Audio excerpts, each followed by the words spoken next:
I'm out here at COSI with Valerie Avani, and we are making raisins dance. Why? Great question. Well, you know I love kitchen science, Monica. It's so and this fun. is a really fun one to do at home. So this is dancing raisins, and what we're going to be talking about is buoyancy and why things float. Okay. So when you think about enormous ships, why can an enormous ship float on the water, but a tiny marble is going to sink? Right. And it has to do with the density of the object. And what that means is how much stuff is in it, mass, for how big it is, the volume. So when you think of things like a marble, it's got a lot of stuff in it for its size, but a big ship is really empty inside. That's what makes it float. So we can play around with that concept by making raisins dance. Okay. Raisins are actually pretty dense and they do sink, but we can make them float a little bit. Now I'm putting hot water in this container, and I'm going to ask you to put a couple of spoonfuls. Go ahead and put maybe a spoon and a half of that in, and we're going to stir it until it's really clear. Okay. Now you can do this with champagne and with clear sodas.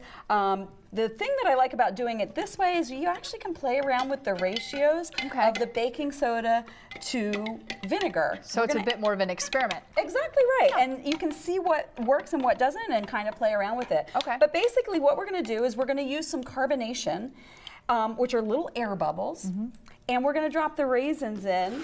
So we're making the carbonation right now. So that's nice and clear. Let's add some vinegar. And you know vinegar and baking soda do some fun things together. And we're going to create some...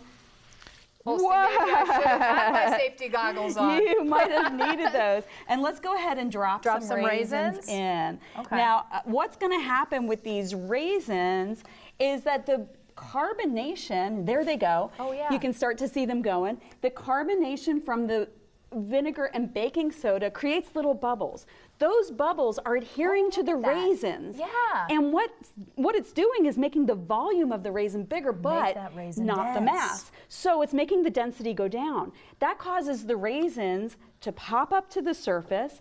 As they come to the surface, the bubbles pop and they go back to being dense little raisins and they sink again. And so they'll continue to go up and down in the water. Now the really cool thing about this is this ties to the Titanic for a number of reasons, but a big reason is because when we go and explore shipwrecks and our researchers go down, they need to be able to bring pieces of the ship or artifacts back up. This is actually exactly what they do. They take bags of air and attach it to the artifacts, making the artifact less dense and allowing it to rise through the water. That's incredible. Fun fact though, Titanic was too deep for that technique to work because the bags of air under that much pressure would condense too much. Because how far down was Titanic? Oh gosh, that's a great Very question. Far. Very far. I don't have that number off the top of my head. Like 2 miles, right? Yes, More than 2 it was miles? extremely deep down, way too deep to be able to do that because the air in the bags would compress too much. But there's something that doesn't compress, diesel fuel.